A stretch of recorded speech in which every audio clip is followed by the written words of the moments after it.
Hello friends, 674 days of war. Before I start giving you the ground position, I will like to quote a report which had surfaced in one of the Ukrainians telegram group. Says Russian army is in hurry. It's continuing massive offensive operation in Avdiivka, generally trying to squeeze Ukrainian army on the eastern bank of Oskil river, also towards Liman and Marinka direction, and trying to advance in Ugledar and Chasovyar, that is west of Bakhmut. This is in fact is the acceptance of the reality in the war zone. Starting from the southern war zone on Kherson front, Ukrainians are holding Krinky with all their might and battle continues. In other parts of Kherson, there is nothing special to report. On Zaporizhia front, in Orikhovo sector, battle continues near Robotin. In fact, the Ukrainians are continuously retreating in Pologi and Rabotino direction to maintain their strategic defense, and which is coming almost 500 to 700 meters per day. Verbov direction, Ukrainians carried out counterattacks but without any gains. In north, in Kupiansk direction, Russian army continues its pressure, and Kiev officials are mulling over, as per the reports, to evacuate the Kupiansk district, which is unlikely in near future. Coming to Torsky salient, Ukrainians launched two assaults with relatively bigger groups but did not succeed in gaining anything. Russian army continues its advance toward Terny, and now it is only 2 kilometers from the town.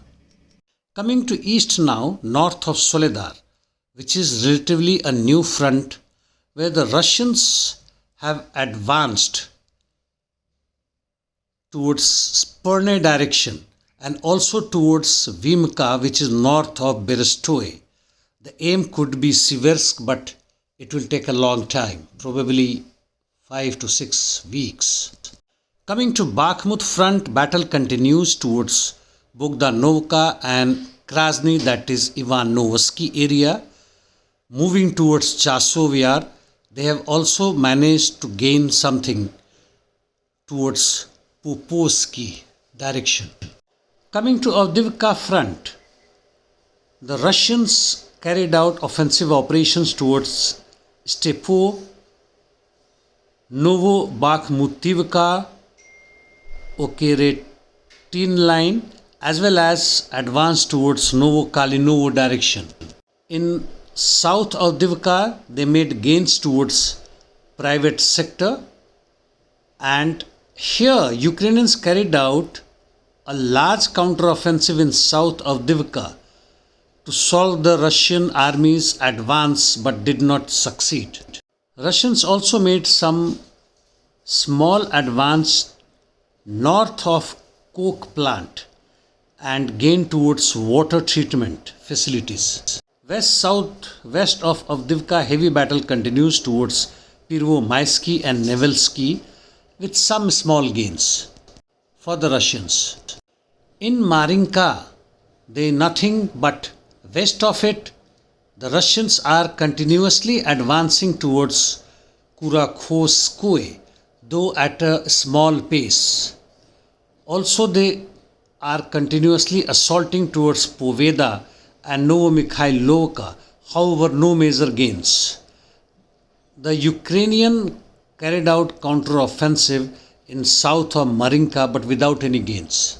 Interdiction missions, Russians continue striking targets in Krivoy Rog, Zaporizhia using Zeraniums.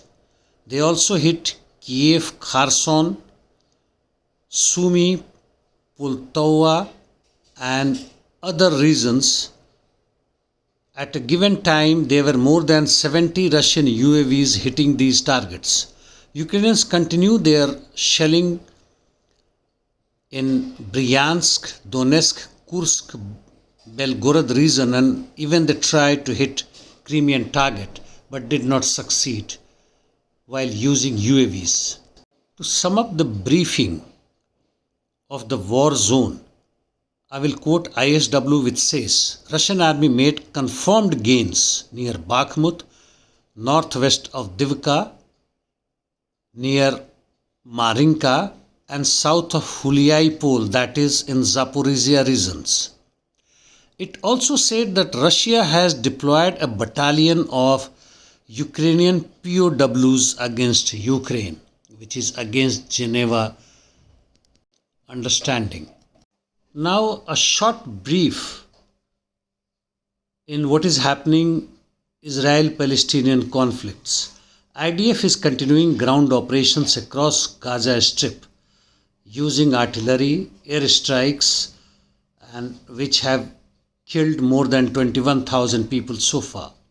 In northeast Gaza Strip, fight continues for Zabalia and around, while in southern Gaza, fight is on and IDF made some small gains towards Khan Yunis city.